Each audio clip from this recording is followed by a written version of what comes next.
देश दुनिया की हर वड्डी खबर दे लई हुणे डाउनलोड करो number 1 news app Dainik Savera times. Corona की दूसरी लहर के बाद अब अनलॉक पर दैनिक सवेरा के मुख्य संपादक शीतल विज जी ने अपने विचार साझे किए हैं। आज देश भर में कोरोना की दूसरी लहर का उतार शुरू हो चुका है। इस समय 60 दिन के बाद सबसे कम संक्रमण मामले 1,14,000 भारत में आए हैं, लेकिन 1,59,000 ठीक हो गए हैं। दैनिक संक्रमण दर घटकर 5.62 रह गई है और संक्रमण से कहीं अधिक लोग रोज इस महामारी से उबर रहे हैं। मौतों की रिपोर्ट भी आज 2,677 है, जो पिछले 42 दिनों में सबसे कम है। उपचाराधीन मरीजों की संख्या 15 लाख से कम हो गई और सेहतमंद होने की राष्ट्रीय दर बढ़कर 93.67% हो गई।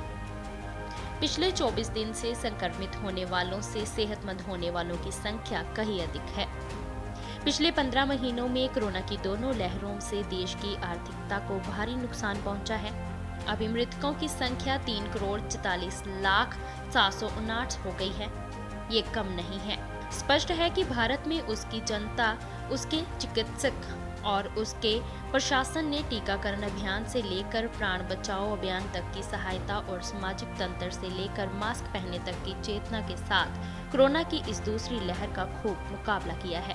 सही है कि कोरोना की इस दूसरी लहर में देश के गांव प्रभावित हो गए, क्योंकि गांव में चिकित्सा का पर्याप्त मूलभूत ढांचा नहीं, शिक्षा एवं चेतना का अभाव है। अधिकतर आबादी कर्ज और आर्थिक संकट से ग्रस्त है, लेकिन इसके बावजूद देश के गांवों में कोरोना का मुकाबला बिना हारे हुए किया और आज देश भर में कोरोना की दूसरी लहर धीरे धीरे विदा लेती दिखाई दे रही है। ऐसे समय में अब पिछले 15 महीनों से देश की टूटती बिखरती आर्थिक व्यवस्था का संज्ञान लिया जाए। इस महीने में बेकारी, महंगाई और भूखमरी बहुत बड़ी है। गांव से शहरों की तरफ आई श्रम शक्ति कोरोना के कारण अपने पांव से उखड़ गई। एक अंदाजे के मुताबिक पहली लहर में ही 23 करोड़ श्रमिक शहरों से उखड़कर गांवों की ओर वैकल्पिक रोजगार पाने के लिए चले गए। जब पहली लहर दबी और निढाल होती अर्थव्यवस्था में पुण्य प्राण संचार होने लगे, तो इससे पहले कि 16 जनवरी से शुरू किया गया कोरोना बचाव टीकाकरण अभियान बल पकड़ता, कोरोना की दूसरी लहर ने विकराल रूप धारण कर पूरे भारत को घेर लिया और इस बार देश के गांव और किसान भी इसके प्रकोप से बच नहीं सके। ये भारतीयों का सौभाग्य है या उनका जीवन की मई महीने में कोरोना लहर का शिखर देखने के बाद आज फिर से कोरोना की दूसरी लहर के दबने, लौटने या समाप्त होने की संभावना नजर आ रही है। स्पष्ट है कि अब धीरे धीरे देश को आर्थिक गतिविधियों, आर्थिक सेवाओं को अनलॉक करते हुए फिर से राष्ट्र में अधिक डैमेज कंट्रोल किया जाए। इसके लिए अभी यथास्थिति मौद्रिक नीति भी आ गई। पर्यटन आदि क्षेत्रों के लिए 15,000 करोड़ रुपए की सिंगल कर्ज विंडो भी 22 तक के शुरू तक के लिए खोल दी गई और इस बदलती स्थिति के साथ देश में फिर आत्मनिर्भर होने के सपने देखे जाने लगे। लेकिन इस बार भी वह गलती ना की जाए जो पहली लहर के दबने के वक्त हुई थी। ठीक है, दूसरी कोरोना लहर के दबने के बाद अब धीरे धीरे पाबंदियों में छूट दी जाएगी। हरियाणा व उत्तर प्रदेश में छूट के आदेश मिलने शुरू हो गए। यूपी के 4 जिलों में कोरोना कर्फ्यू में छूट बढ़ गई।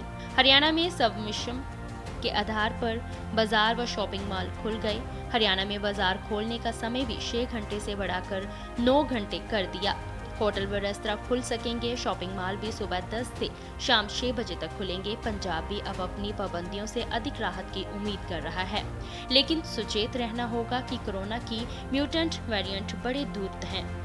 भविष्यवाणी तो ये है कि अब तीसरी लहर भी उभर सकती है और इस बार अपने क्लेवर में नौनिहालों को भी ले सकती है। इसीलिए ये एक स्पष्ट चेतावनी है कि अब देश और पंजाब को अनलॉक तो किया जाए, लेकिन इसको आहिस्ता और धीरे धीरे किया जाए। एकदम कोरोना से निवृत्त होने का उत्सव मनाना शुरू न कर दें। शीतल विज।